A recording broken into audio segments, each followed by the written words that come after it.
Hey guys, today's scripture comes from 2nd John chapter 1 verse 6, and it says, "This is love, that we walk according to his commandments. This is the commandment, that as you have heard from the beginning, you should walk in it."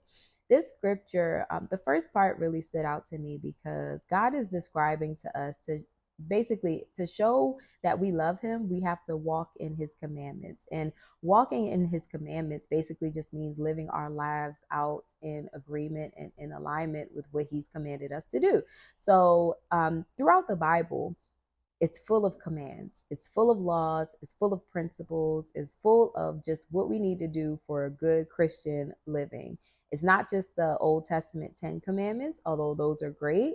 In the New Testament, under the new covenant, the standard is different for us. So the standard is actually higher. So when we look at the Old Testament commandments, for example, one of the 10 commandments is that we should not commit adultery. In the New Testament, Jesus tells us that if we even look at someone with lust in our hearts, we've already committed adultery. And so at that point, you can commit this sin just at a spiritual level, just in your mind, in your heart, in your thoughts. You don't even have to commit the act for you to have committed that sin. So the standard is different for us. And in order to know that standard, you really have to spend time figuring out what God's will is in each and every area of your life. I don't know how, there's no way around it. Like, there's no way around it because if you now know, God considers it adultery just by looking at someone with lust. You probably wouldn't even want to be on social media anymore. Like you don't, it's like I feel like you would look at things differently in life. And when you now learn these things, you understand why you have to change just how you live in order to be a Christian that is truly walking out their faith. You cannot be the exact same way that you were before you really got saved. Like you actually have to change. Like you have to remove yourself from things, from relationships, from friendships, from people, just to keep your spirit at a place that is not in perpetual sin. And just this scripture also just reminds us that he's not sold by our words. It actually takes our actions to make it evident and appear that we love him. We can't just say that we love him and think that he's going to be like, okay, good, this is my daughter, I'm well pleased with her.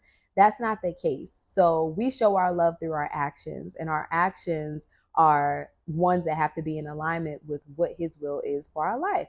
And you can find that in the Bible. So if you're doing things that the Bible is absolutely clear about that is sin, then you're not showing that you love God through your actions. So for all of us, let's look at our lives and look at what we're doing each and every day and see if what we're doing is in alignment with what we say. Because a lot of us say that we love God, but is how we live our lives, is that in alignment? Like, are we actually living in his commandments? Are we living in his rules? Are we following his principles? Because that's the only way that we'll get to live in holiness and in sanctification. That's the only way. There's no way outside of changing our lives and changing our behaviors to be in alignment with him. Take some time and think about it. Think about what you've been doing. Think about the thoughts that you've had. Think about what's in your heart. Think about how you look at people. Just think about it all and start making adjustments to be in alignment with what God says, because that's the only way that he accepts our love. He accepts it through action, not just through words. So let's be people that our words and our actions align. We don't just say we love him, but our lives actually embody that love as well.